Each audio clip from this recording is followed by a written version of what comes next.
Hello, everybody. Welcome back to the P-LotPodcast. John here, joined once again by the main man himself, Michael. What's going on, dude? What is going on? Lots going on, but Yeah, there's a lot going on in the world right now. yeah, So if you're going to tune in with us, hopefully we could be, a fun little escape for an hour or escape from so, reality, we'll like an say. hour, I guess. I don't know. It's tough, but um, regardless, we do have some baseball to talk about and some other things to also talk about. But spring training is in full swing. The World Baseball Classic is right around the corner. And yeah, it is definitely an exciting sports time this time of year. I think I always weigh what my favorite time of year is, and I really do think it just kind of depends when you ask me on the calendar because it's like, oh, is it the fall? Is it September, October where baseball's really heating up in the postseason and football's getting started and basketball and hockey's around the corner and like that time's great. That time's really good, but this really has a lot going on here once you get towards March and April of the college basketball, NCAA tournaments, March Madness. You get baseball starting up again. I think baseball in the beginning is always extremely exciting, extremely fun, especially when you get the World Baseball Classic once every few years. And then you get the NHL and NBA playoffs are really heating up, and that's exciting. And there is excitement around like the NFL draft. It's clearly like the most, uh, I don't know, interesting draft of the four, I'd say. And then there's free agency stuff. So I do think I might lean the springtime as my favorite sports time of year, but it is tough to compete when actual football games are happening. But you ask me now, I'm going to say the springtime. You ask me in the fall, I'll probably say the fall. But this is always a fun sports time in the sports calendar. I agree. This is a great time of the year for sports. Right now, we're still kind of in that waiting period, that holding period. Hmm. But yeah, man, it is definitely a sign of that winter's over. We get to talk about baseball. We got spring training going on right now, Michael. We're gonna have the World Baseball Classic very soon as well. So, yeah, man. So before we get into baseball, there was other things that happened in Philadelphia. The Sixers had a hard fought win against the Heat. Joel Embiid, did he He break got bruise knee. ribs? He definitely I bruised his ribs. I definitely think they're bruised because he took a knee to the ribs. And it definitely looks like it didn't look as bad live, but he clearly was ailed by it. Went to the locker room for a little bit, came back, played through it. Didn't play nearly as well as he did before getting kneed in the side. He got kneed and he continued to play well. And then when he came out of the game, it's one of those things where it's like the adrenaline was probably running high, but as soon as you go like sit down for a second, then it kind of wears off and you realize how much it hurts. But he checks back into the game late and he drills the dagger corner three from Maxi, which that was a really cool moment. Those tickets were really cheap to that game, so you saw how rocking that stadium was. Probably the most excited that arena's been since the name change. Probably the most excited that arena's been in like since 2021. Honestly, if I had to really put a number on it, or 2023, I guess when they lost to the Celtics, but. Um, it's definitely been a while since that stadium's sounded like that, which was cool. Tyrese Maxey is now the franchise leader in three pointers made, which is also pretty cool.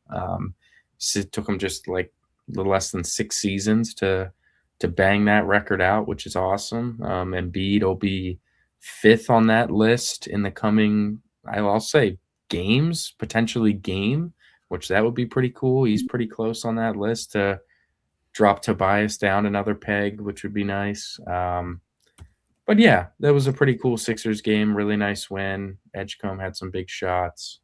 Oubre had some nice threes. And Yeah, the Sixers, it's just night and day. You know, when Embiid plays, you feel like you can see a vision where there's like, they could beat just about anybody.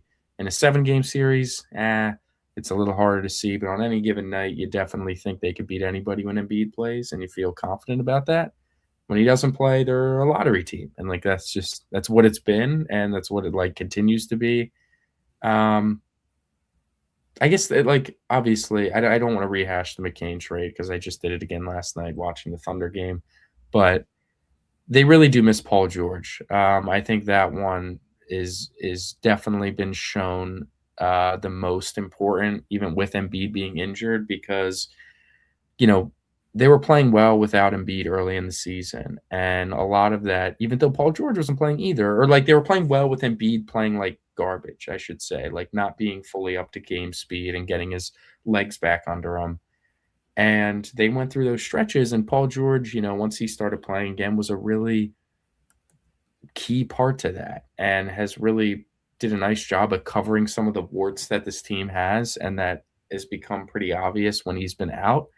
Um, just makes all the not doing anything at the deadline all the more frustrating. But they definitely do miss Paul George. And I think when he does get back for the final like 10 games or so of the regular season and the playoffs, I do definitely think they're going to be a tough out. Like they're going to be a tough out. I think they're going to avoid the play-in, which would be great. But it feels like they're going to have to go on a road and play it. They're going to play a tough team in the Eastern Conference in the first round of the playoffs. It's going to be one of like the Cavs, the Celtics, or like the Cavs, Celtics, or why am I completely drawing a blank on the NBA standings at the moment? The Knicks. Christ, Cavs, Celtics, or Knicks. It's going to be one of those three teams more likely than not. They have to play in the first round, and that's just going to be a total grind if they're going to find a way to get out of that and go on some sort of cool little run. Um, but we still got some time before that. We're just counting down the days when George gets back, and I think they'll look like more of a team again. Well, another team that's back is the Flyers after that 3 week, that little 2 to 3 week break we had with the The Olympics. Olympics. USA won gold medals, both men's and women's. Mm-hmm. Now and then we're all joking. A lot of memes saying like me watching Olympic hockey, and it's like me watching the Flyers is like SpongeBob's all happy. Mm-hmm. And he's all decked out in his Team USA gear. And he's got his Flyer stuff and like cobwebs, and he's just like he's like It's actually it's dying. pretty night and day, and it makes me realize like I don't think the NHL should not expand like at all anymore. Definitely Agreed. not. But it's very, and obviously it's telling when you build out these Olympic teams, they're essentially all-star teams for a few of the countries, and you know yeah, when you go from watching Team Canada and Team USA to, any average and even any good NHL team, it's just night and day. Like there's a lot of players on the best teams in the NHL that just do not make Olympic rosters because they're not one of the 12 best forwards out there or anything like that. So yeah, when you're watching Noah Cates, Garnet Hathaway out there versus, man, we were watching the fourth line of Canada being like Seth Jarvis and like Sam Reinhart was barely getting any minutes, and Marchand, and it's like, okay, well, it's a totally different totally different thing. It's definitely a slap in the face in terms of quality to an extent. Well, yeah, but I was thinking more or less like you see how kind of fluid the European game is, especially with a smaller rink. Guys can get up and down the zone much faster. The passing is obviously more fluid and whatnot because there's less ice. But man, well, so earlier this week, Flyers came back, played the Capitals, close game till the end. They lose. Offense looks completely anemic in the process. The Flyers had like 3 weeks to practice with the break, with like only 3 players in the Olympics, and only Michael, realistically, only two of them really played any minutes. And the guy that actually played the most minutes was Ristolainen. Sanheim was Yeah, in. yeah. Sanheim was Sanheim. like in and out of the lineup for Canada. He played the gold medal game, but Yeah, Risto was definitely the top Flyers minute getter as like a top 4 pairing in for Sweden, right? Or Finland? Finland, Finland. Yeah, that's right. right? And yeah, so that was a brutal game. Then they played a back to back. They played the Rangers in MSG, which has been a house of horrors for the Flyers. They went down early 2-0. They were completely outshot. I think at one point like 12-2. And by the way, Michael, the Rangers are in fact one of the worst teams in hockey, who unloaded maybe their best player for a bag of hockey pucks Mm-hmm. about a month ago. Yeah. And Michkov had a great power play goal, and then Zegras had a great snipe. They evened up 2-2 near the end of the game. The Michkov took a kind of a dumb penalty, man. You needed to. You're supposed to Potentially try to get an out of the intentional way. penalty. What, An intentional penalty, perhaps. oh, yeah. Oh, I know exactly where you're going. No, let's not. I'm not going to go that tinfoil hat on that. I would say he was trying to crash the net, and it was just like he was just being overly aggressive. Yeah. And Regardless, Michkov pops out of the box in overtime. scores the game-winning goal. It was 2 very, goals very in a exciting, game. and especially since the Flyers have 11 overtime losses, and I have never seen a coach when his team comes back, wins a game in a place where they hardly ever win against their biggest rival.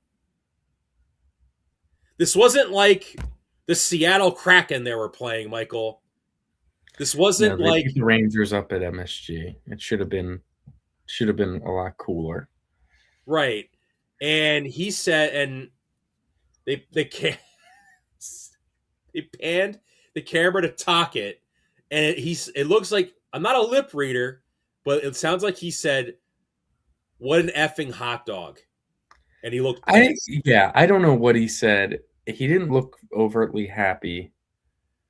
I don't know. It's never a good look. It really isn't. It's one of those games like he hit 14 minutes of ice time that he just wasn't going to hit if he didn't take the penalty because he wasn't going to play overtime. He doesn't play overtimes.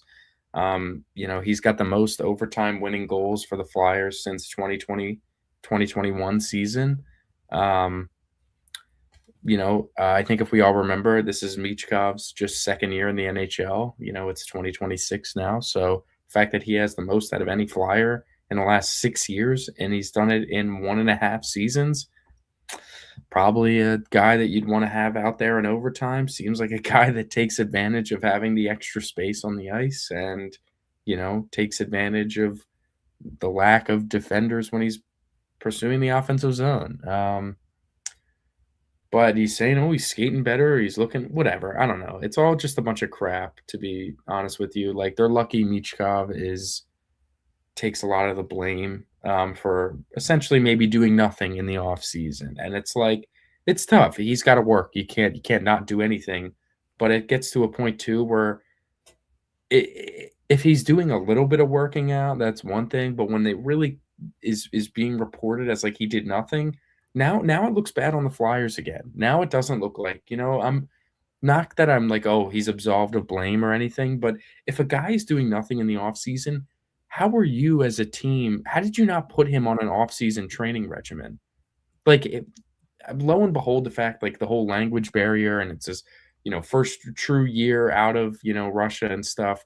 You didn't think, hey, we're going to get you up with one of our trainers or whatever, just to like keep you on schedule. Your first off season, we want you to have fun. We want you to, enjoy the time off, but, we want you to stay, game ready, whatever that case may be. But instead they just kind of effed off with him and let him go. Like, this is the prize. Dude, it's like, man, it's like you're not giving structure.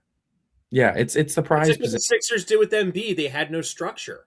Yes, and they let him go off the rails Like, early in his and career, when and I say Embiid, I mean like when he was like 18 years old, because their situations are very similar.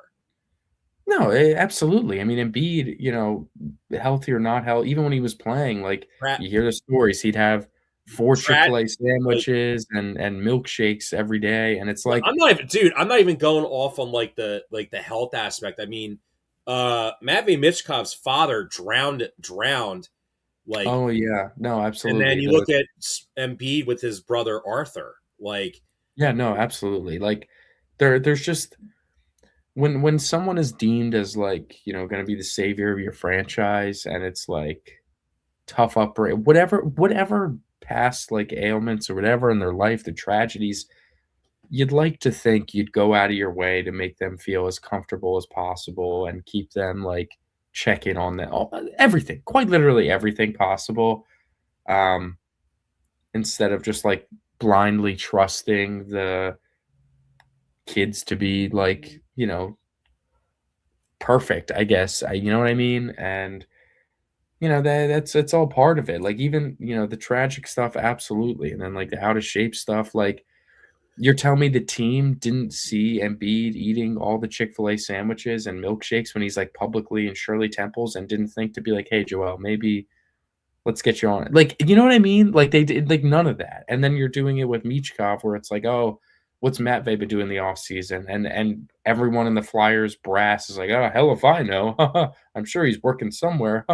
And it's like, why don't you check? Why don't you go see? Why don't yeah, you you mean to seriously you know tell what I me, mean? like Michael, if the Flyers somehow, by some grace of God, Mhm. get the first overall pick in the lottery and they draft Gavin McKenna, you mean to tell me that they're not going to be like up? They're not going to like be on him constantly because like you're the franchise savior, like you're going to be a massive piece to our franchise.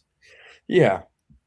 I don't know. It's just stupid. They're just a poorly ran team. It gets to a point where it's like, oh, Michkov, he did a little bit, and it's like, yeah, you got to be in better shape. Sure, you do, but when you do like nothing, it turns around on the org. Like the 20-year-old first year, you know, over out of Russia for an off season, whatever, and you didn't take any measures to ensure like just to ensure that he was doing the right thing as an off season. Not even like telling a player, I "Hey, want to check get in back with on Matt." this. I want to kind of go off on this Taka thing though.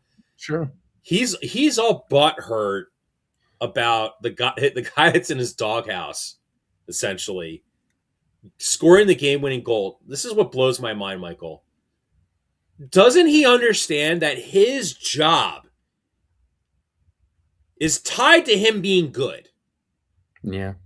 Like that would be like, honestly, Michael, that would be like if John Harbaugh like pseudo benches Jackson Dart at the Giants, or like takes him out of games, or only has him throw 10 to 12 times, and they like lose a bunch of games, and he's just like, well, Jackson Dart, like, yeah, like whatever, like unprompted.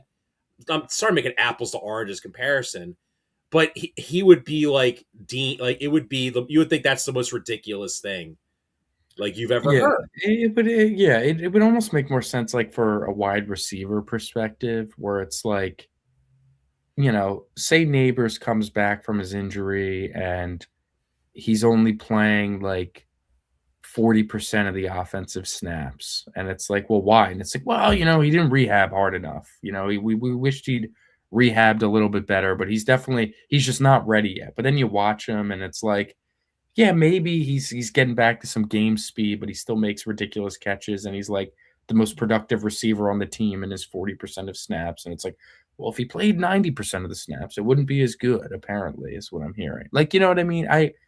You are right that there is a comparison to draw there, and it's true. I mean, Talkett, his job should be to help develop and ensure that the young players and mainly Michkov is good. Like if you can't put that together, then it's time to find a new coach. Like that's kind of I don't know. It's like you're not gonna you don't want to roll through like three different coaches before Michkov turns like 24 trying to find out who's going to be the best fit for him. And you've already wasted like 2 of them. You know what I mean? With 2 bad hires and bad people that you just kind of let waste seasons. You're wasting seasons here. It's all part of a bigger problem of like not actually committing to getting to the bottom of the league and all that sort of stuff. But it's just upsetting. It really is frustrating.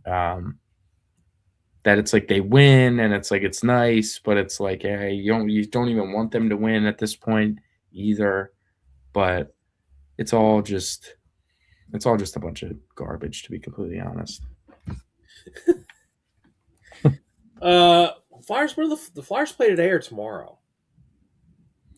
I don't know. Saturday's usually a hockey day.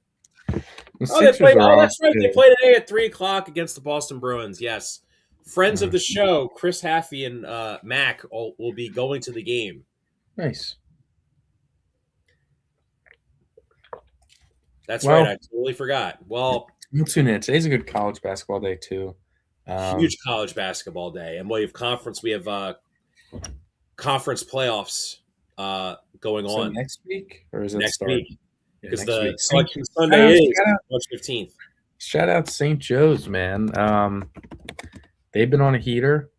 St. Joe's basketball. Unfortunately, it pisses me off because when I was there, you know, you have Billy Lang, who's not a good coach like at all, but what he is good at, it was recruiting, and they had some really nice teams that simply could not couldn't win games. They couldn't close out games or bad late in games. But St. Joe's is winning some good ones. They just blew out George Mason, which is nice. They lost to them a couple weeks ago. They've beaten Dayton. You know, they beat the Bonnies. They're in an interesting spot. You look at the A10 standings. They're currently 4th in the A10, but only a half a game behind Dayton, 2 games behind VCU. Like they're close to getting what would be very big for them, the double bye in the A10 tournament, because that really sets you up to potentially win the A10 and get a bid that way. So that'd be cool. Little St. Joe's anecdote for you. But do we want to get into the Philadelphia Phillies? Do we want to talk about the baseball? Yeah, we're gonna get into actually MLB overall next week. We'll go by like the divisions and like. Yeah, we're gonna over the next couple weeks. We want to do like award predictions. We want to do predicting the playoff field, like, and in that way, you'll get division winners through that. I think this is not a hot take. I'll kind of spoil it. Maybe I'll give like a little spoiler for next week. I think the Pirates are going to make the playoffs. It would be very. It would behoove Major League Baseball to have Paul Skeens pitch a playoff game. That's all I have to say. Yeah, it would be. Listen, that's definitely. I think a lot of people are kind of in that realm where they're going to be close, but I would still consider it a bit of a heater for them to actually make it. So we'll get to that though next couple weeks or so. But the Phillies, we talked about them a little bit last week when we addressed all the teams, but we really get a good opportunity to fully dive in to the roster outlook and the season outlook for the Phillies. So before we dive into the roster, I want to just I want to know your thoughts on this. Sure. Devin Caney is just catching some heat, I'll say. Catching some flack and what I'll say in regards to, she's went on WIP saying that Bryce was campaigning for the Phillies to bring back former popular player Rhys Hoskins back to the Phillies. He signed a minor league contract with the Cleveland Guardians earlier this week, and it turned out that she basically got used by Rhys Hoskins' camp to help get him a job somewhere.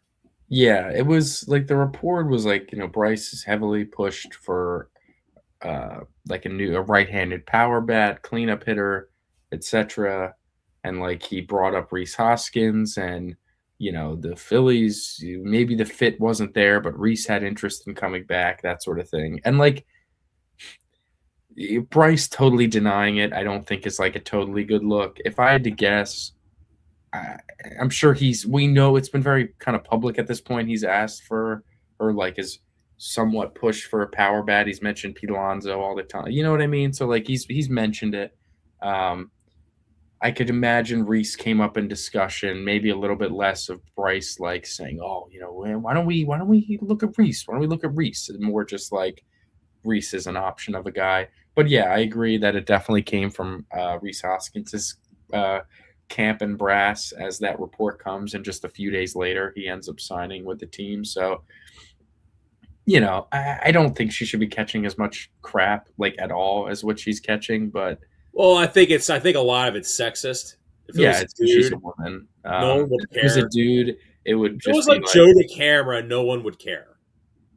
right. If it was like, Or Spike. yeah, exactly. So, it's because she's a woman that she's getting this crap, which is just, again, par for the course. But it does feel like it came from Reese's camp, try to get some momentum, some fuel to a fire that, a good team's interested in me.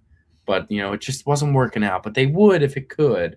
And, he gets the minor league deal a few days later. We're rooting for Reese, but I mean, the fact that, he got a minor league deal from a team notorious for not spending money and stuff, like, Well, like a heavy analytics team, like we know, yeah, like sure. Like it's one of those it's one of those moves that's very low risk for the Guardians, that it's like when you turn on the TV in September and they're like ready to make the playoffs and they roll out these crazy, them and the Tigers or whatever rolled out these like crazy heavy platoon lineups that change all the time, and they're very aggressive with their pinch hitters. The guys that make up those rosters are very cheap players that obviously don't play every day. And you look down the roster and it's like only, you know, no one, only like three guys have played more than like 130 games. And it's like everyone else is right around 100 because they just get like a couple at bats here and and there. they got no shot at ever getting far because of that. Right. And it's like you can maybe win around, you can threaten and scare a good team, but it's like, you know, that those are the type of teams where it's like, oh, Reese Hoskins is up, and in 98 games, Reese hit, 241 with like, 15 15, homers. 15 homers, but you look at the platoon splits and it's like he had 14, like he had 12 versus left-handed pitching, and he only had the 3 versus right-handed pitching, but he only saw right-handed pitching like, out of his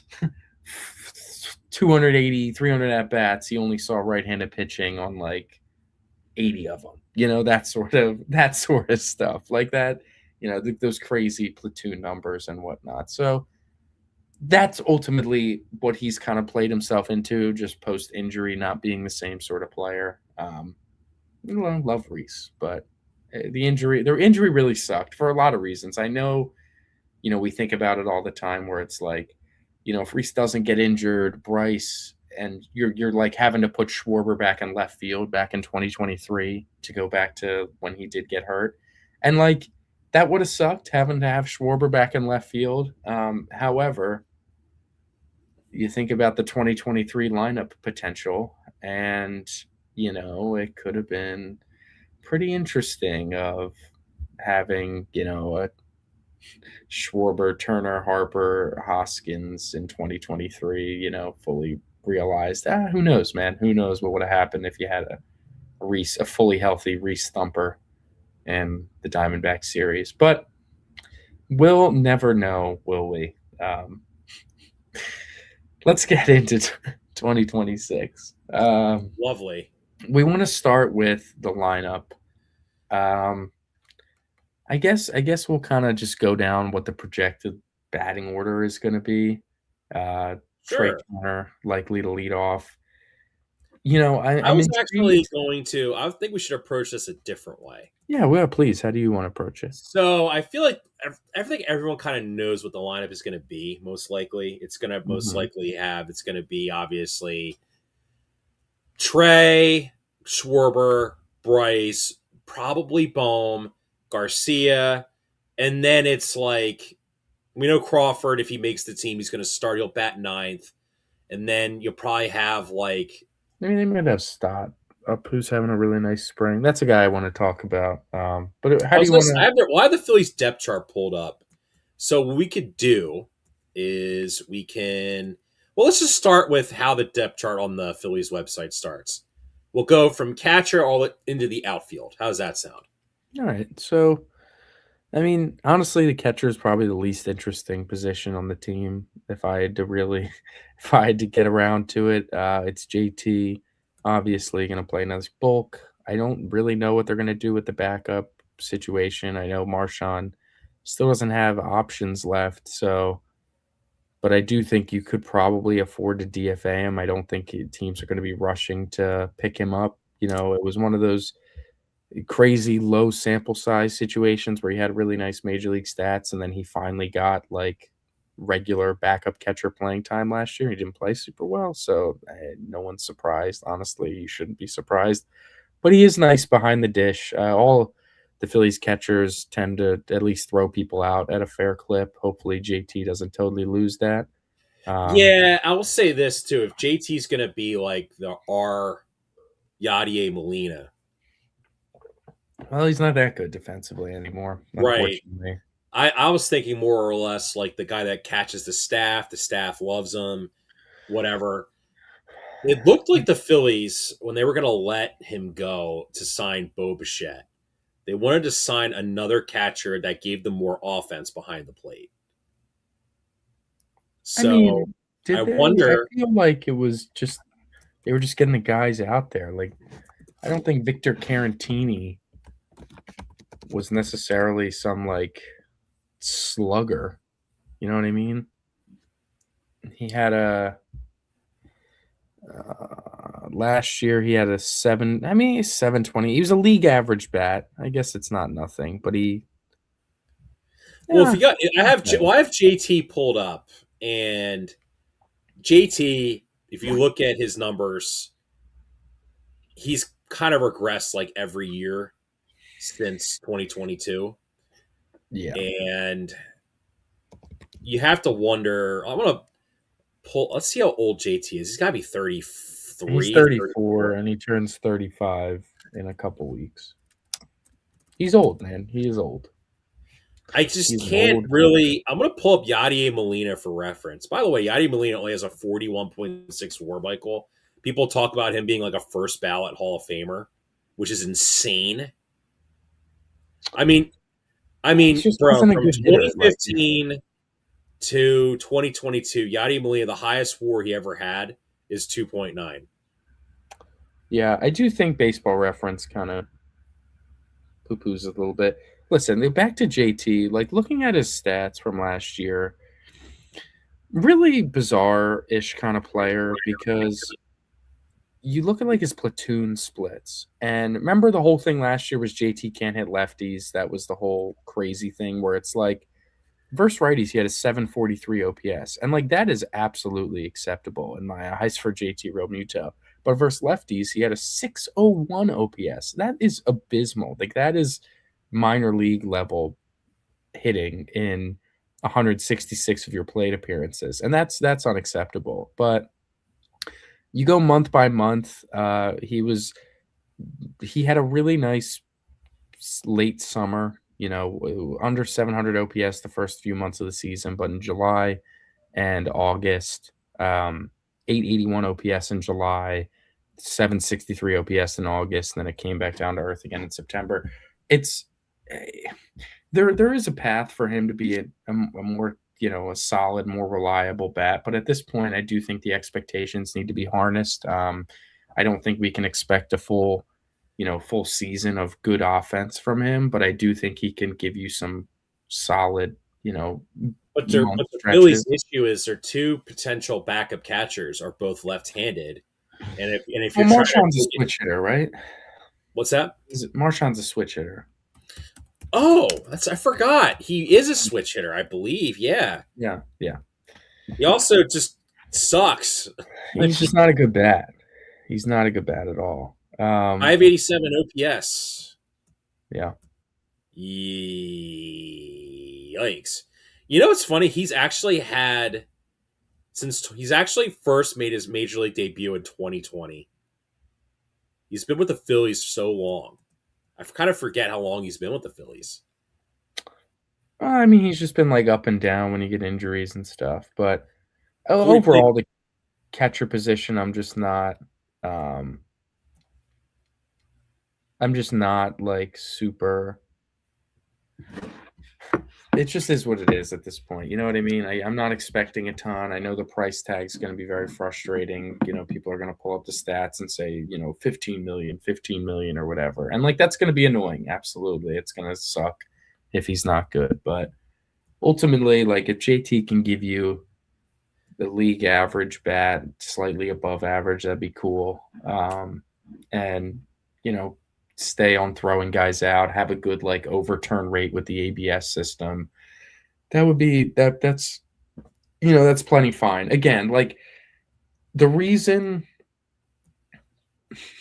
the reason you're not going super far isn't necessarily like because of JT Realmuto. You know what I mean? So where do you want to go? What other position you want to turn to? well, let's just talk about first base.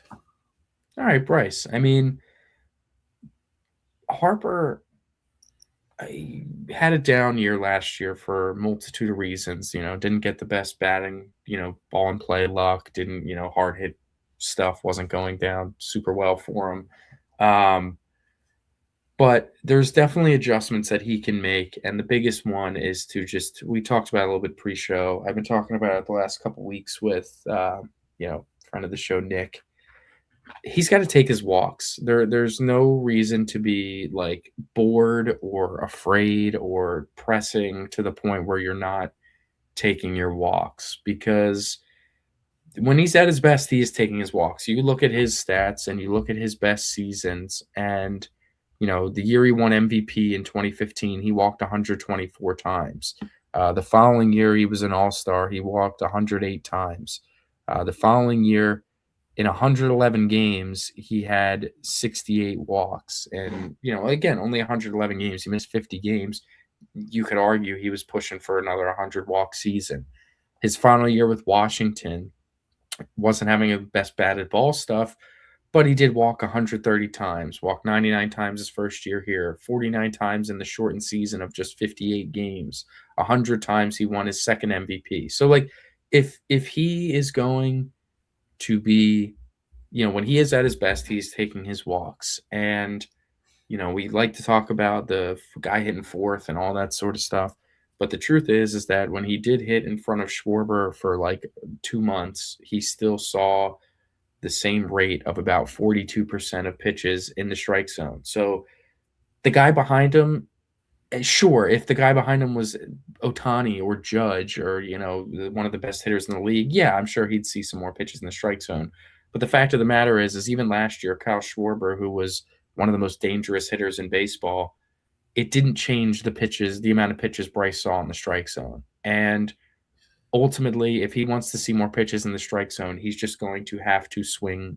He's going to have to chase less. He's going to have to take his walks, get on base, and teams will be forced to pitch to him because they're not just going to. It's not like Bryce is great and all, but it's not Barry Bonds where your options are a home run or a walk. You know what I mean? Like you can. Yes, and You I agree, and I agree with you. I do think too, like especially in the playoffs, he was kind of like moment hunting a lot Sure, it just as well. it's just frustrating, like he's a guy that should sleepwalk to 100 walks. And Yeah, because this is kind of like my take. There was a stat that came out about Bryce. Bryce had the fewest runs scored out of any qualifying hitter with an OPS over 800. His OPS was 840 ish Mhm. last year, and that you could draw three conclusions with that for Bryce. Yeah. One, he's an awful base runner because he gets thrown out way too much, trying to be aggressive on the base paths, so he doesn't Mhm. score, right? Two, the guys that bat behind him are just not good at driving in runs. And three,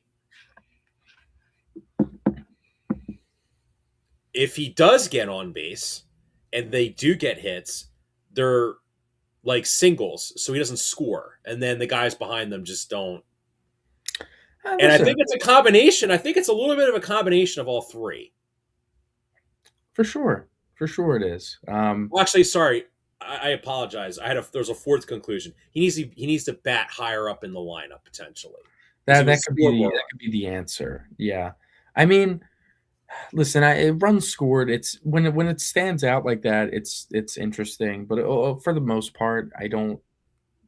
I try not to hold it to too much weight. Like, he's going to hit in the top three regardless, and it shouldn't matter a ton for him because if he's hitting third versus Schwarber, and then Schwarber's not scoring as many runs. He scores a lot of his runs from homers, et cetera, et cetera, et cetera. I do think that like it gets to a point where he can control what he can control, and just putting yourself on base at the highest clip because you're taking your walks. It's gonna result in a lot of things. If all of a sudden Harper's walking a ton and teams are like, man, he's just taking his walks and it's getting our pitchers out of the game earlier and all this sort of stuff, and our bullpen guys are we're forced to have our lefties pitch to some of their righties because we're walking Harper, like all this sort of stuff. They're just Yeah, going and to attack. honestly, dude, if Bryce walked like let's say 111 times last year, and then Dave makes his little comment about him not being elite, then everyone, I would feel like the overwhelming consensus would be Dave, shut up. No one's pitching to him. That means he Yeah. is elite because elite players, elite hitters, get pitched to. Like, Yeah, sorry, don't get pitched to.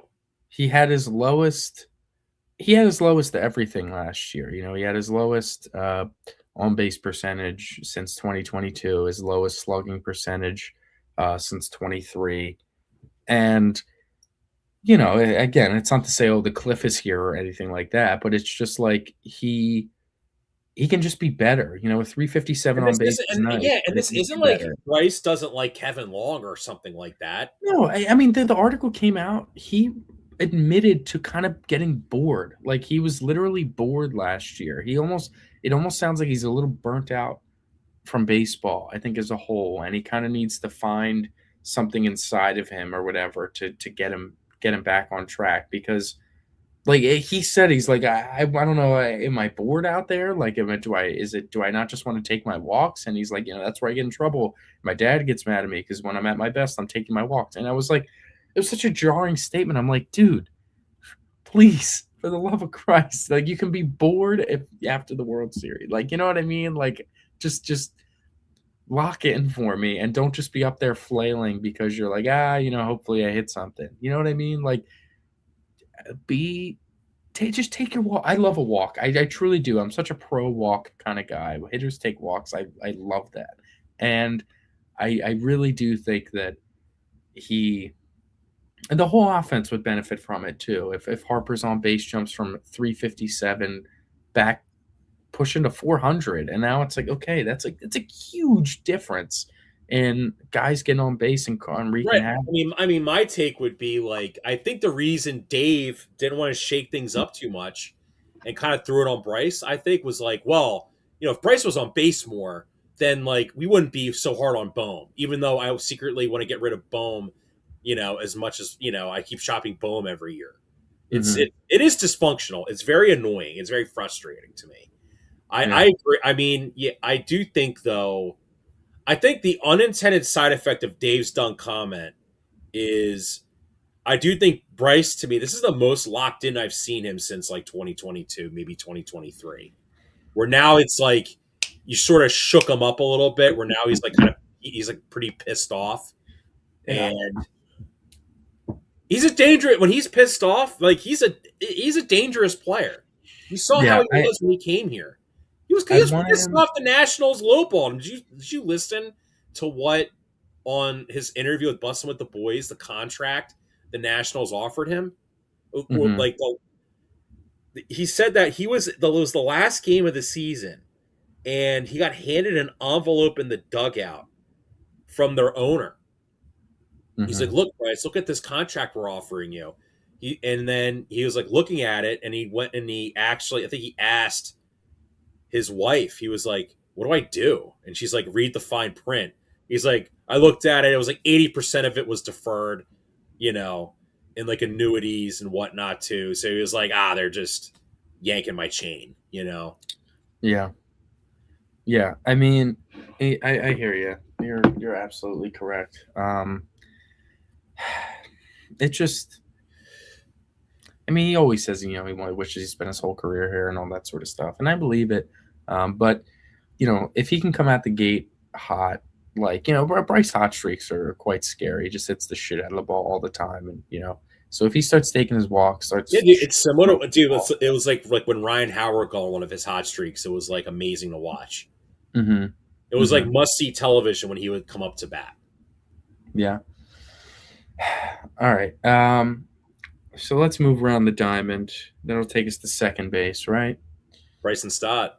Yeah, Bryson Stott. I want to talk about Stott, where he made a pretty sizable adjustment the last like 2 months of the season, and he had like an 884 OPS because of it, or something ridiculous like that. Like a pretty high mid to high 800s OPS. And like, listen, I don't need Bryson Stott to be pushing 900 OPS for him to be like successful. That would be awesome, but again, we talk about it all the time. He's not Utley, so he's probably not going to be having those numbers on a full year. However,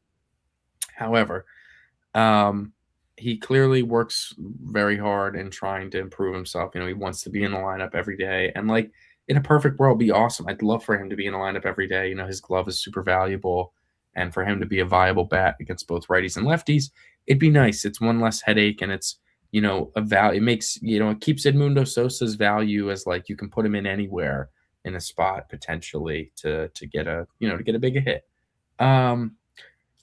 But he made a swing adjustment where it was like he went to his two-strike approach all the time, where no stride, just kind of transferring the weight, and it resulted in him just not swinging very hard. It resulted in a lot of swinging a pool noodle out there and hitting a lot of lofty pop-ups and rolling over, and nothing was really being hit all that hard. And then you reintroduce the stride a little bit, and now he's hitting the ball a lot harder. He hit a home run to the left field. That might be the first opposite field home run of his life, where he made an emphasis on, I was trying to pull everything last year, but while you're trying to pull everything with no stride, you're just throwing your hands at everything. You know what I mean? And he's looked at it with a new approach where he's like, I just want to get out in front and hit the ball to all fields, but being out in front of the plate. That was something I learned as like the old school adage of like, when you hit the ball, you want to pull it, you got to hit it in front of the plate. You want to hit it straight, you got to hit it when it's at the plate. When you hit it the other way, you got to hit it behind you. And it's like, ultimately, that's not what you actually want to do. All three directions you want to hit the baseball, you want to hit it in front of the plate. Pulling it, it's very far in front of the plate. You want to hit it straight ahead, it's a little bit in front of the plate. And if you want to hit it the other way, or it's like, decently off the plate, and you want to hit it the other way, you hit it when it's about even a little bit in front of the plate, and you're just kind of driving it that way because all your power, when you're making contact behind you, you lose all your power. So if you go out and you keep your power behind your bat and your hands, that's how you drive the baseball. And he seems to be taking, some of that more literal approach, and is like, if I stride and I swing, my bat speed's faster, I'm just going to be hitting the ball more out in front of the plate how I want to and just taking where it's pitched, but putting more of a purposeful drive on it. The dribbler singles are all cool and great, but you want to be a consistently good hitter, you need to be able to hit consistent line drives, hit the ball consistently hard. And I think he's made a pretty decent approach to that. And I think that it's, clearly it made a big difference at the end of last regular season, and it's definitely turned a lot of people's heads so far in the spring as he's keeping up the, high exit velo stuff. So hopefully that continues and carries into the regular season, because that could be a very valuable bat to have in like that middle of the order, after Bohm, say, if he's going to be able to consistently hit the ball hard, and drive in some runs that way. Yeah, I think, if you look at like if you think about it, like we kind of talked about Bryce getting on base more. Like Bryson Stott, better approach at the plate. Like I don't really think there's not a reason to think oh my god, the Eagles. I'm thinking about offense and I immediately think about the Eagles lately. Ah. We're talking about the Phillies. That the Phillies offensively should be more consistent in scoring runs per game as opposed to having a game where they score 12 runs and then the following two games they only score like 2 or 3, right? You want to see more like the offense more like consistent, game by game. And Sure. You look at total. I want to look at total runs scored last year and where the Phillies ranked. They were 8th. Like, I do think there is a misconception with the fans to an extent as well.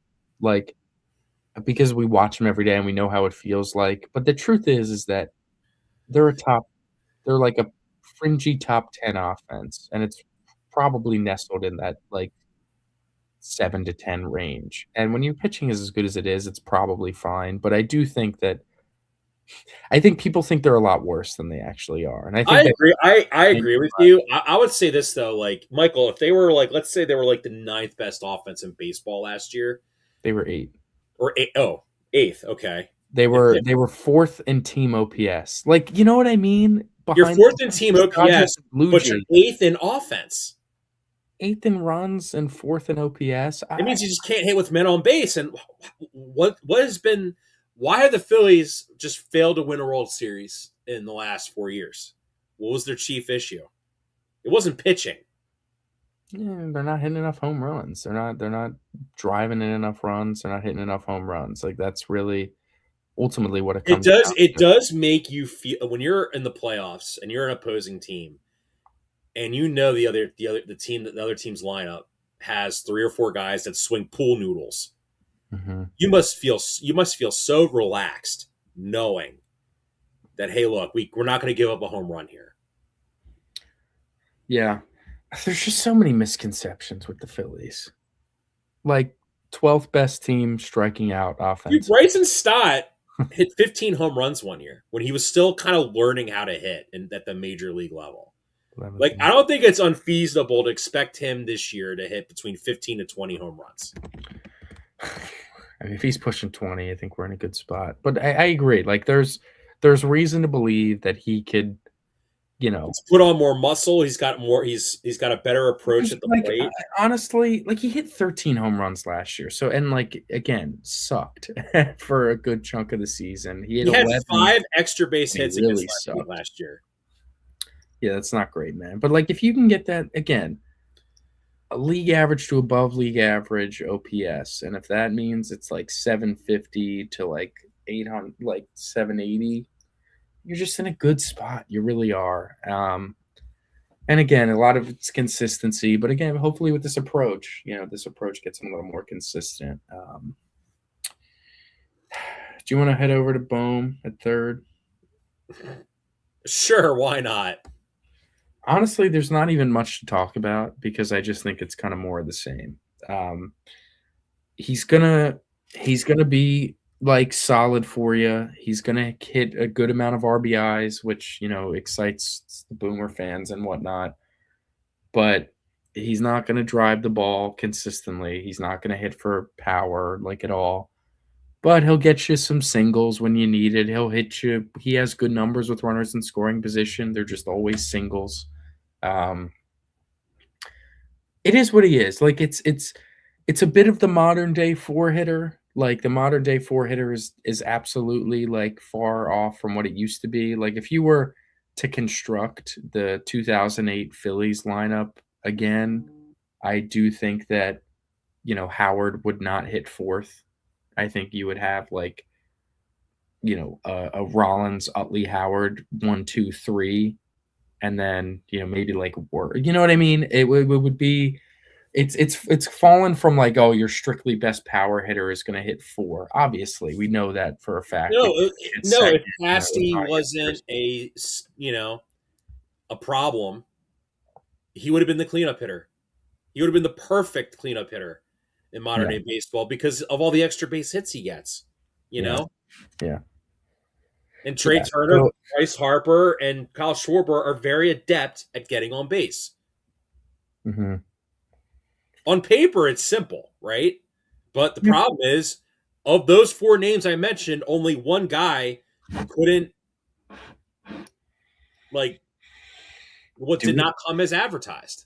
Yeah. No, it's all just a little frustrating, but I don't know. With Bohm, you just wish he'd hit more doubles, I think. Like if he was a guy that could hit you. What did he hit in 2024?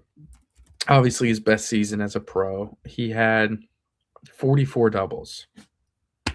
Like he had a 779 OPS that obviously fell off. 44 doubles, only 15 homers. It's really like put it together for a full season. He hit me close. If you're hitting close to 40 doubles and you're actually pushing those homers back up to 20, you're really in a good spot. But the problem is he kind of just like peaks out at hitting like Alec 280. Boehm is a very weird physically built player. So Michael, so I went If to a he was like 5'9", it'd be awesome. It's the fact that he's 6'5" just makes it very frustrating. so I remember when we drafted him third overall. I went to a Phillies Rockies game. So this was like Gabe was the manager. I think it was like Gabe's first year as the manager, Mm-hmm. and the Phillies had, and actually I didn't meet Alec Boehm. Mm-hmm. I saw him being interviewed like in the concourse area. And I was Okay. probably one of the few people like that knew who he was. Sure. And he's being interviewed. He has his arms on the table like this. Michael, he was like really skinny, but he has these like big arms. It's really bizarre how he's like built. It's like he never like it's like he doesn't bench press or he just can't put muscle on his like He's, core yeah. muscle, but his arms are big. It's so weird. It's almost like he's like Popeye the Sailor Man. It's so bizarre. It's he's a weirdly physically built guy. Like you look at like I mean, this is what we've had to resort to talking about Bomer. Is that he's like Popeye. he's built like a praying mantis. It's so odd Yeah. how Yeah. he's built. It's and I think like is that why he can't because he hit for power in high school and in the minors. It's really just like you watch his swing, and it's like his approach is just not trying to do a ton of damage. Like in a perfect world, I would make Bohm instead of a 280 to 290 Like hitter. like Hit me What did Joe 245. Girardi mentally do to him to where he thinks he has to be like Luis Arias, where he's just like Captain It's just Single. Like I it's need to just hit dumb single. because you see it every now and again. You'll see this like really aggressive, I'm trying to crush this baseball swing, and he will. And it's like, oh my God, there it is. And you just don't do it all the time. And it's you talk it, you simplistically can put it, just pull the ball in the air and good things will happen more often than not, especially when you're huge like him. And it's just true. Like if he hit 245 but hit me 32 home runs, I'd be over the freaking moon with Alec Boehm. I would not give a flying you know what that he wasn't hitting 285. But the fact is that you're just not we're not going to see the change. We're not going to be the team to change it. He might never change it in his career, but we're definitely not going to be the one that pushes him in that direction either. Yeah, So, if he was like Ryan Zimmerman for the Phillies, we would be over the moon. yeah, absolutely. Which takes us to shortstop with Trey. Offensively, I'm really not worried about Trey like at all. I feel like we're going to get more of the same, which is cool. The biggest thing with Trey for me is his defense. Is it going to be As good as as last great year. as it was last year? Probably not because it was really, really good. But I didn't get a chance to read it, but I did see an article where it was like he made some conscious changes to the way he approached defense last year, and like that led to the great success. Now, will he have the crazy, you know, DRS and outs above average numbers again? If I had to guess, maybe not as good. However, he went from like being atrocious to incredible. So like somewhere in the middle, closer to the incredible side, it's absolutely valuable. Like having another good defensive season out of him, having Bohm be like steady but kind of bad over third base is fine. Getting an improved Bryce defensive first base season. Bryson's still good out there, Adolis out there. And it's like to put yourself in a spot where you're not some joke of a disaster of a defensive team like they kind of were last year, especially the adventures in the outfield. It really sets you up to be a successful team. You look at the Dodgers, you look at the Blue Jays, you look at the Mariners, you look at the Cubs, you look at the good teams that didn't have necessarily as dominant as a force as the Phillies did with their pitching staff, but they were better teams. And you look at where they kind of made up that ground along the margins, and a lot of it was defensively. It'd be nice if you just didn't make it such a weakness. If you were like middle of the pack as a team defensively, it just helps. It makes your pitching that much better. It makes your bullpen that much better, and it bleeds in everything else. I think Trey's a big part of that, obviously. Like Trey was a big part of why the infield defense wasn't a disaster last year, and him being good again is huge. It's huge You for would have felt so his much deal. better about Trey's defense if in the playoffs against the Dodgers when he committed that error. If He that made was that just bad throw, yeah. It that was wasn't just even an air boom, it shot. would just simplify. It would simplify the Trey argument, right? You're like, Yeah, because then we'd be like, oh, he didn't make a critical error, like after having a great defensive year. So maybe it's like because I don't know, man. Like, because here's the problem: is like we were so spoiled with J roll for so many years, especially yeah. defensively. And I guess maybe to a certain extent, if you'll make the argument, yeah, Freddie Galvis was not a good hitter, but you knew he was a good defensive player. And, you had like Gene Segura was a solid player as well Mm. at shortstop. Then it's like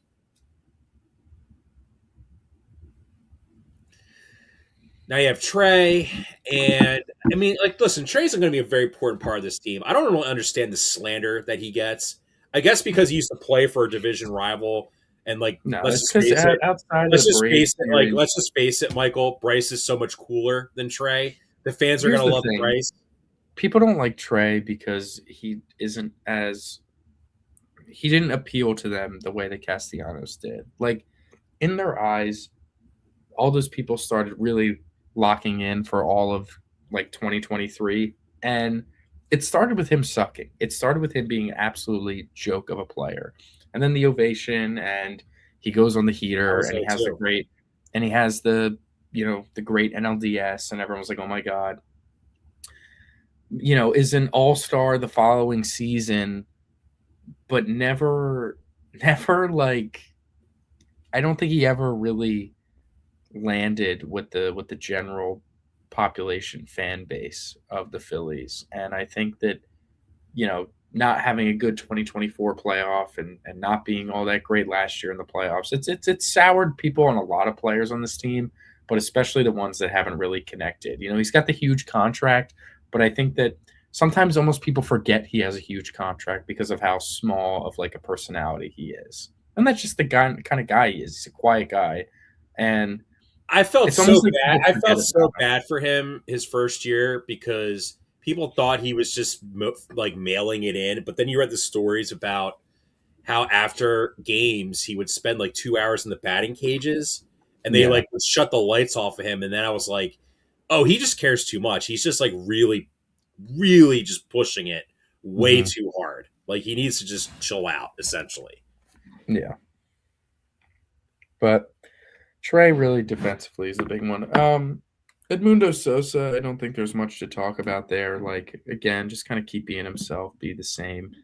Uh, Heading to the Can we talk outfield, about a guy who a bench player? I know you want to maybe bring him up as an outfielder, but he it is an outfielder. He's going to play outfield for the he's team. not going to play at like third base at all, I guess, because he's so bad, because he's terrible I at it. mean, only if there's an injury, you know what I mean? But Otto Kemp is absolutely going to be your platoon left fielder on opening day. You know what I mean? Mm-hmm. Um, but yeah, I kind of wanted the Marsh Kemp platoon thing. We'll talk about in like the same jest. Um,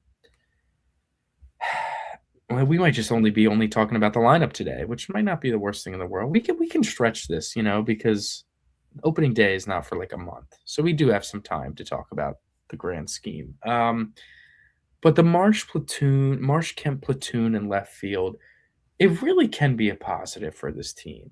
Marsh is definitely a lot better than everyone gives him credit for. I do think people think he blows because they think the word platoon means you like suck or something.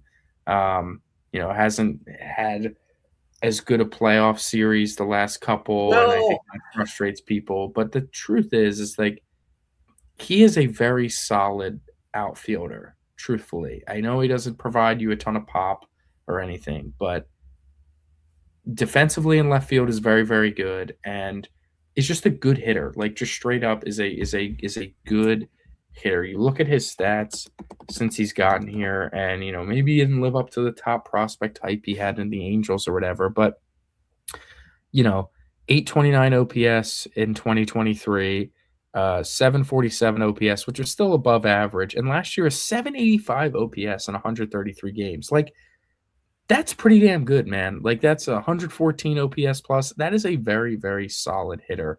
Um, he just had such a bad defensive season last year in center field uncharacteristically.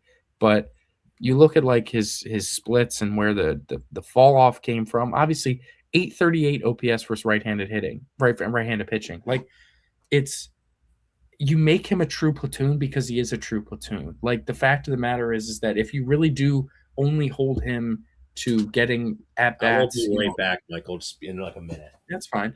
He had under 100 at bats against left-handed pitching last year, and like that's the way it should be. He hit 300 with an 838 OPS against right-handed pitching last year and 337 at bats.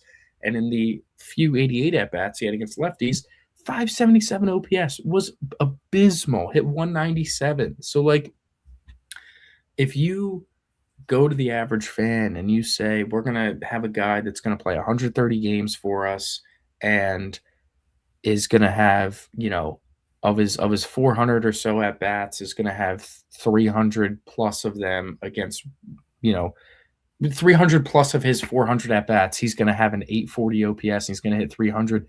Everyone's going to sign up for that. Like no one is going to pass that up, but it's the fact of people getting stale with everybody or the perception they have of Marsh, whatever the reason may be. But the fact of the matter is that he is a very good bat against right-handed pitching, no doubt about it. His monthly splits, you forget too. Remember how awful he was in March and April? He had 4 hits in the first 17 games of the season, and he still finished with a 780 whatever OPS. Like, you know what I mean? Just be okay in that month and not like literally going hitless, and all of a sudden you're pushing an 800 OPS for the season, and like it's just kind of crazy to me. I don't know. I think people think Marsh is like significantly worse than he is. When obviously, yes, he can't hit left-handed pitching. Well, I think But Marsh is sort of very like Marsh is definitely like the face of the oh my god, we're running it back. This sucks. I hate it. Because I feel like a more aggressive GM, and I like Brandon Marsh too. If they were to really upgrade the outfield and really bring in not maybe not like someone at the level of like a Kyle Tucker, he's Michael. tradable, I guess. Marsh, you could But say he's but like if definitely you're to acquire, I'm gonna think. Give me a second to think of like a good player that could get like theoretically moved. Like let's say,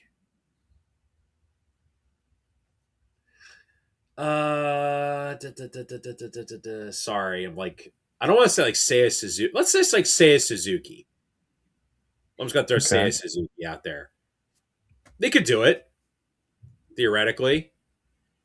Maybe like I don't know, like if they were to upgrade the outfield, if like let's say you attach like I don't know, like Arun Escobar and like another prospect. Listen, I hear your point. Insane. You can upgrade for a guy, but like I don't know, Because he like can't hit lefties. That's the thing. because you can't hit lefties, but it's like And you're too cheap or not smart enough to bring in a good platoon outfielder that can smoke lefties. sure, and like that's the big issue because the fact is that is it easier to find one guy that can play the outfield that can just hit left-handed pitching, or is it easier to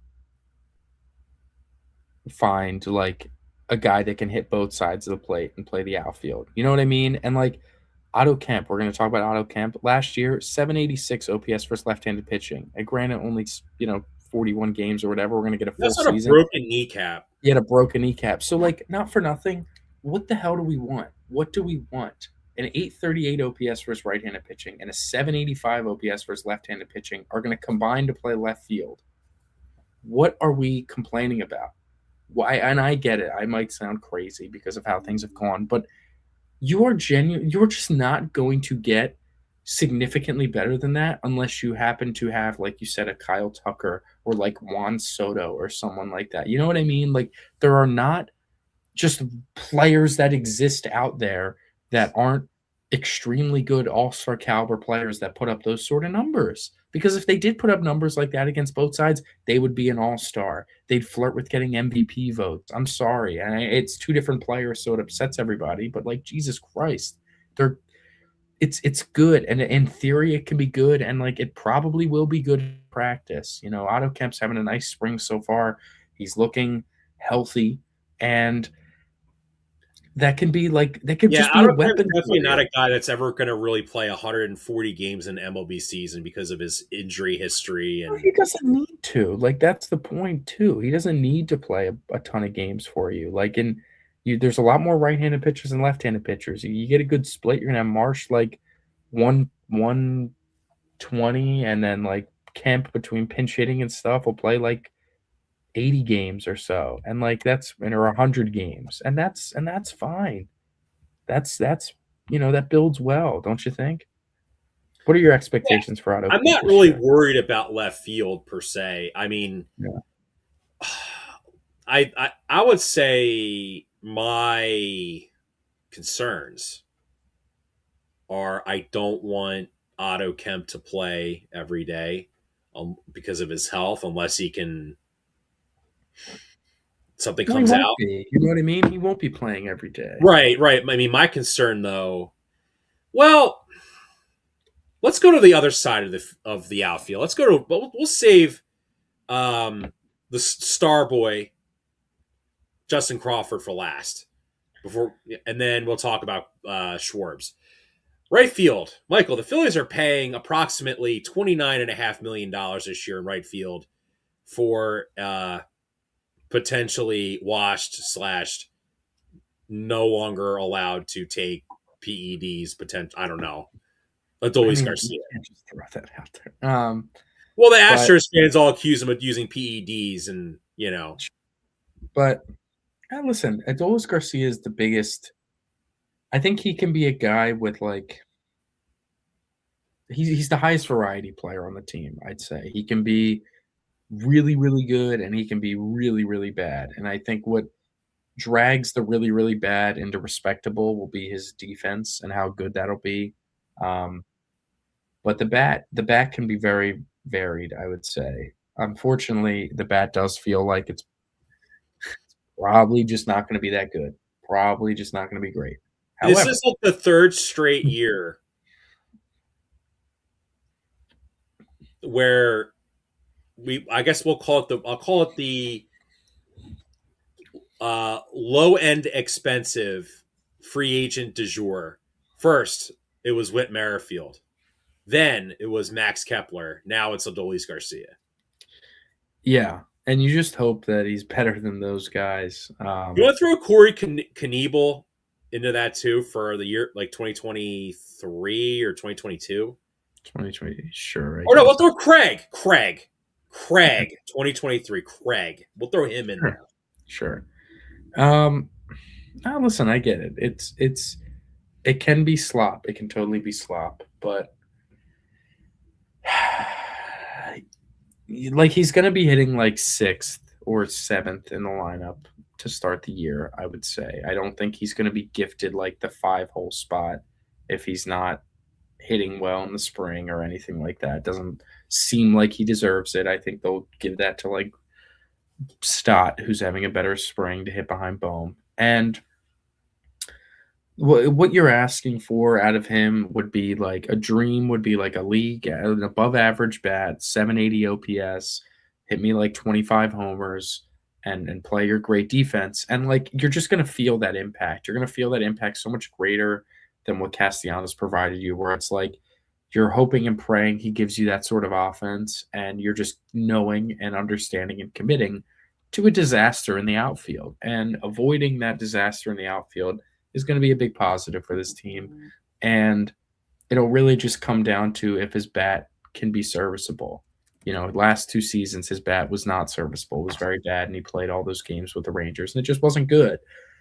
And if it looks like that again, it's going to get frustrating. You're just going to keep pushing him further and further down the lineup, and before you know it, he's just going to be hitting 8th and playing good defensive right field, and you're going to feel inclined to – if Otto Kemp's having a good year, you're going to feel inclined to have him play. You know what I mean? Or call up guys like Rincon. My concern with Adolis Garcia is, one, it's kind of his age from the perspective of he came up to the major leagues late. He peaked very early, and now he's kind of been on this decline ever since. And the Phillies have kind of done this before. And they tried the reclamation projects. Look. If Adolis Garcia can give you like 3.5 WAR this year, I would be so happy with that. Because if you look at Casty, people talk about, WAR is a flawed statistic. I think like a boomer take is like, WAR is a flawed stat. Look at Casty. Casty's an awful base runner, and a terrible defender, an awful defender, and a mediocre bat at best. He had a 2.7 B WAR last year, despite having a 665 OPS. Like, you just see how valuable that defense is for him out there. Like, and again, it's just like, you're not asking a ton.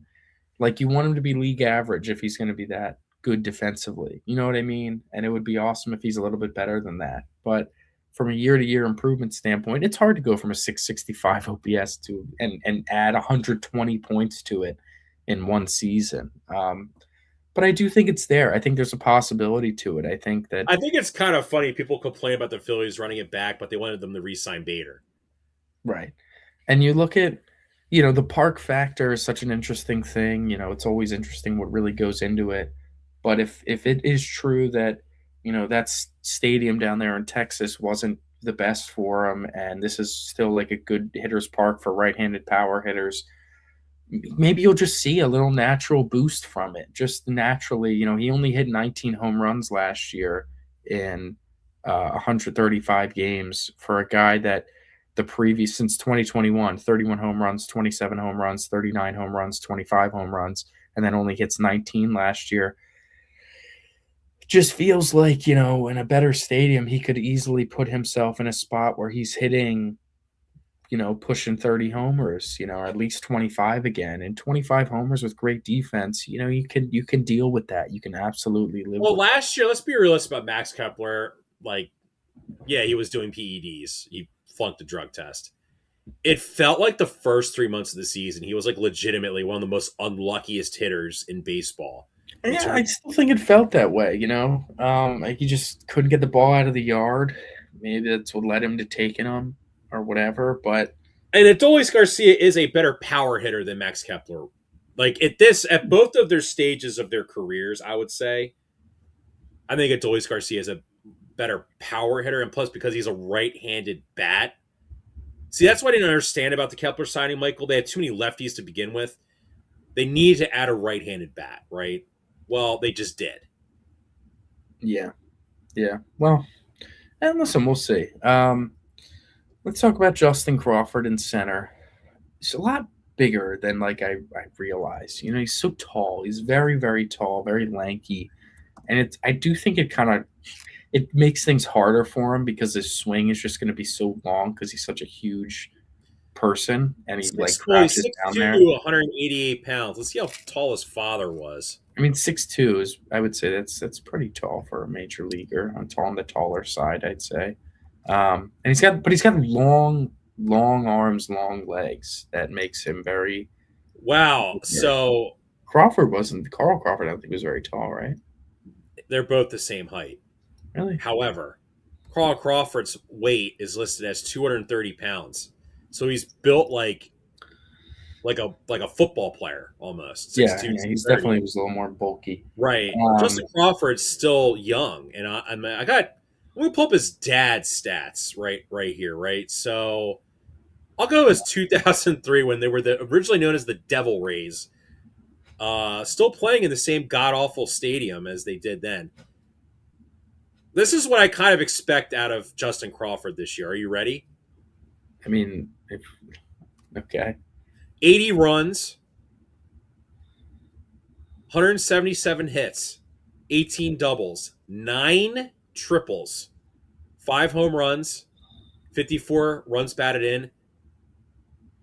I don't expect this. 55 stolen bases. My God. I mean, if he's hitting, if he has 177 hits, yeah, I think I'd be pretty enthused, to be completely honest with you. 102 strikeouts. Probably that makes sense. I mean, he didn't walk. 281 average, 309 on base percentage, Yeah, that's 360, abysmal. 362 slugging. Yeesh. He walked. He walked. Listen, I mean, he's not his father, so like Justin Right. Crawford walks a lot more. He definitely has a better, I think, gauge of the strike zone.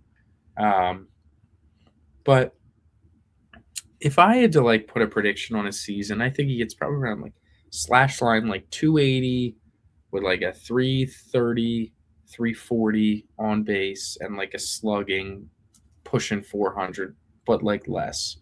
And for your 9 hitter, that's definitely you just want to see improvements from him. We keep bringing up the Yelich thing as like a guy that hit the ball on the ground a ton in his career and kind of figured out how to lift it and all of a sudden unlocked something and was one of the most dangerous hitters in baseball for like a 3-year stretch. And in a pipe dream, a good player when he's healthy. You could have. I mean, Yelich is awesome. Younger Yelich was a lot better than I remember too. But if Crawford can kind of go through that mold and keep focusing on driving the ball and getting a little more under it and avoiding some of just hitting the ball on the ground all the time, that'd be awesome. I don't need him to be like this crazy bunter. Watching him work on bunting in the spring just really pisses me off, honestly. Like, I think that's bad. I think it's bad everything. I think that's bad managerial. I think that's bad coaching. I think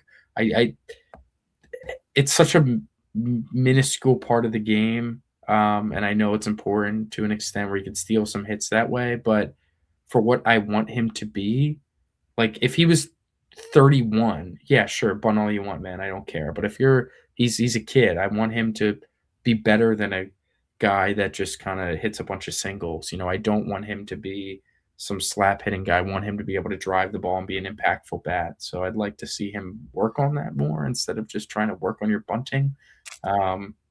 But I do think he can be a key piece, if he gets on base and is wreaking havoc with his legs, playing solid defense out in center. I don't expect it to be great defense in center field, but hopefully it could be a little bit better. But Crawford, it's a guy I was very open to trading the last couple seasons. I wasn't super high on him as a prospect. I do think that there are some improvements that I've just seen visually from watching him over the years, even though, what more, it's one of those things where it's like, if he starts in AAA, it's like, for what? He had like an 880 OPS in the minor leagues across all levels. And it's like, there's not really much more he can do down there before you're just like, all right, let's see what you got. I don't expect him to fully translate like that, but I do hope that there are some more positives than I originally thought with the way he kind of has as his approach at the plate. I want him to Just hit the ball. Just hit the What do ball you think of hard. the tweets where people take like his like exit velo and it's like really high and then it's like 12 the Ball ball straight into the ground. Yeah, 12 he feet. hits it. Yeah, -10 launch angle because he hits it straight down. Yeah, no, those are. I mean, that's going to be the story with him. That's something that's on the team. That's on the Phillies development staff and player development and hitting coaches and whatever. That's on them to really figure out. It's not a he can hit the ball hard. I see it. He's a strong kid for being skinny. Like he can hit the ball hard, but we already have a 6'5" third baseman that hits the ball hard straight into the ground a lot. So like if I don't need another player that does that. Those need to just turn to line drives because it's not like, oh, it's a low pitch in the zone or whatever. They're pitches that are like down the middle, chest high, that he's hitting straight into the ground. So obviously there's the adjustment. You're trying to work on that, and that's the big thing. You're not He has a lot of raw power for such a kid of his build or whatever. So if he has a lot of that raw power, it's up to the player development to channel that and transform that into line drives, doubles, home runs, as Yeah, you opposed look at like a to Trent Grisham, right? Guy was kind of like, hits the ball in the ground a lot, not like a big power threat. Mhm. When he was with San Diego, goes to the Yankees, and I know what you're going to say. Bandbox, short right Yeah, field. sure. But it's just like I love the Yelich stuff because it's such an you can see it. You can see when the power really just kind of showed up because his first year in the majors, his first full season, 144 games, age 22, he hit 30 doubles, 30 doubles, six triples, 9 home runs, only 764 OPS. He only had 9 homers, but he had 284. The following year, only 7 home runs. So it's like really like the power's just not there at all. Only 7 homers. And then he turns 24, and all of a sudden, 7 home runs turns into 21 home runs, 30 doubles turns into 38 doubles. And you're like, oh, geez, like there's a player in 859 OPS, and it's like, man, that is a really nice player. 18 home runs the following year, his final year in Miami, 807 OPS. You're like, wow, this guy's good. Gets to Milwaukee his first year, hits 36 home runs. Second year in Milwaukee, hits 44 home runs. Third year in the COVID season, hits 12 home runs in 58 games. That's still quite good, even though that was a pretty down season for him. And he hit 29 home runs last season. Obviously, he's worked through a lot of injuries in his career since then. But that stretch of time, those 2 years in Milwaukee, where all of a sudden the power took a huge, really last 2 years in Miami, and then the first 3 years in Milwaukee, where he really took that jump power wise and was hitting the ball in the air and driving the ball. It's obviously like the 100th percentile outcome of a guy like Justin Crawford, the prospect, but I don't need him to hit 44 home runs. But if you can start hitting instead of, by year 4 in the majors, going from hitting single digit home runs to like 20, that's a huge improvement. I would give I the want, Phillies a lot of credit for. I want to bring up something too. Can we talk about another guy that may potentially get called up? That's a positional player. That Sure. Aiden Miller. Yeah.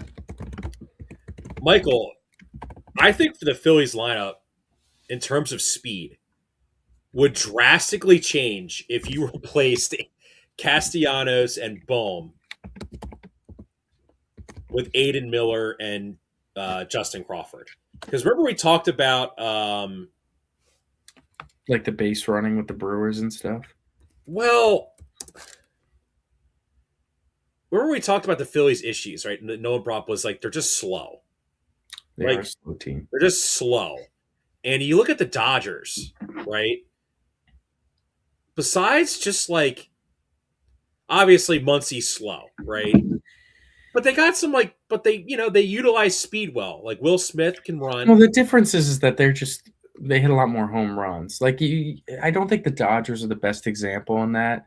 Your best example is like the Brewers, where you see all the extra bases and chaos that they put, where Or the they don't Rays. hit the most home runs. So they put a lot of pressure on teams with their great base running and great speed, and it creates a lot more runs for them.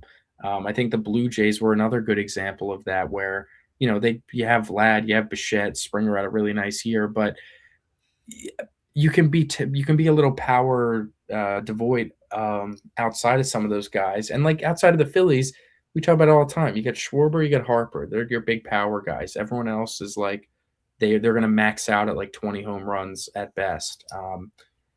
And when you don't have like those crazy speed margin guys, it's a big difference. So yeah, Turner's fast. Marsh got, good wheels on him. JT runs well for a catcher. Stott's fast. But yeah, Crawford, and then if potentially Aiden Miller, makes an appearance eventually at some point this season, it totally is. It can be scary, and you could put some more pressure on teams for sure. Yeah, and I mean, I don't know what Aiden Miller would be in the big leagues because I always see Ryan Braun when I see him hit. Ryan Braun. That's what I see when I see him hitting the ball hard and swinging. That's what it reminds me of. When I think of listen, my expectations for Miller, they're not much of anything, I'd say, for 2026, because he's just a slow starter. Like last year, we were concerned. We're like, man, he's really just not having a good season. And then I mean, he's only played minor league ball for like 2 years. no, I understand that, but my point is that it's that's the scary part. We don't really know anything. When you're a slow starter at all the levels, which he has been historically, like he starts slow at every new level he hits at.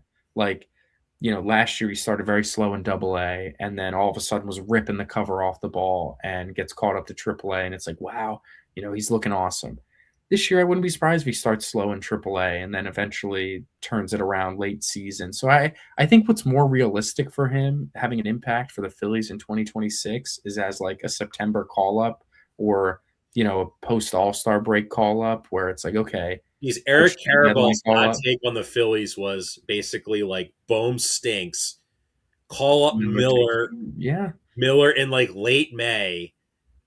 And then Miller's he says he has like a 2020 season, and it's like he wins Rookie of the Year. That was his hot take. Dude, I mean, that would be incredible. I do think, like in a perfect world, he could have a really nice impact for this team, but I do think next year he'll be a very useful piece. I agree, dude. I think the Phillies with having more speed would really, like, we complain about the offense. Like, I mean, there's a thing there too, John. We talk about, how are they fourth in OPS but ninth in runs scored?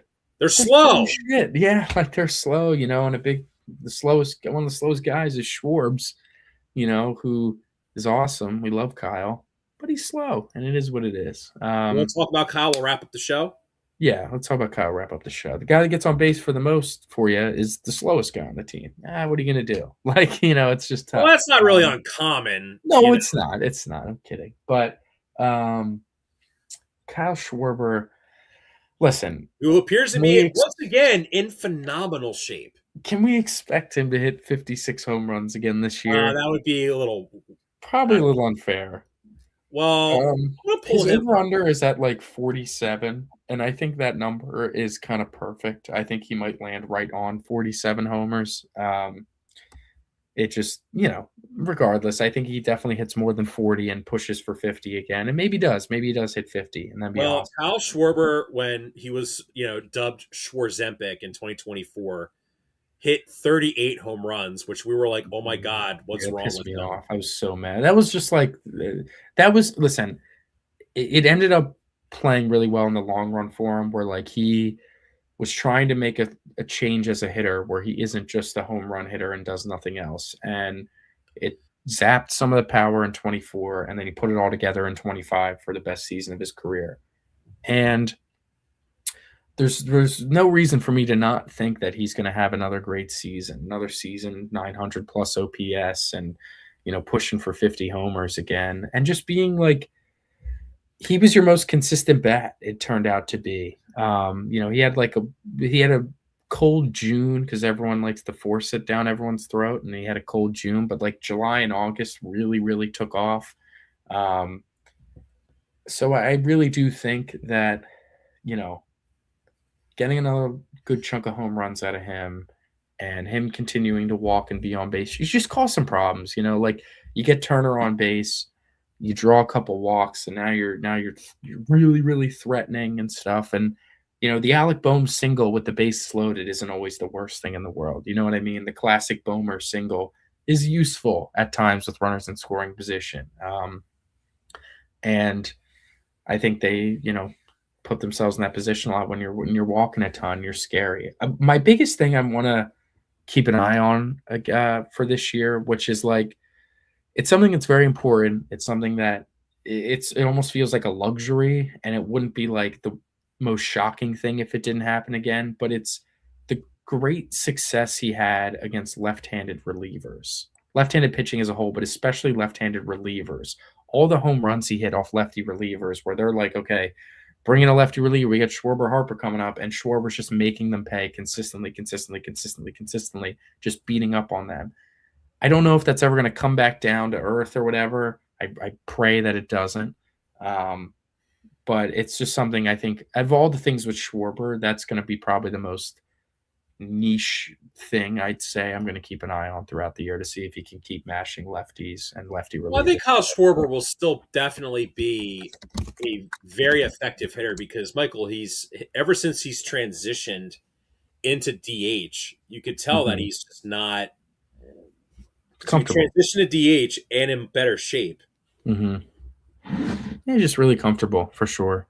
He's still I agree. It's like almost like David Ortiz-ish, where it's like you're not like pencil him in for 45 home runs.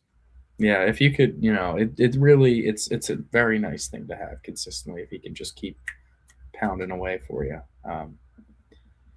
But yeah, we wanted to talk about all the Phillies today, and we kind of got ourselves caught up in the lineup, which is good. It's a good thing. We got some time. We have.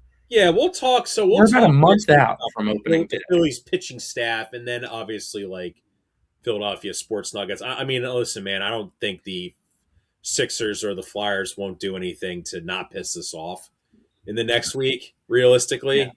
So we'll definitely have. We got the WBC coming up soon, so maybe we'll talk. We do have the WBC coming up soon. I do find that we'll talk about that as well. Team USA, very top heavy roster.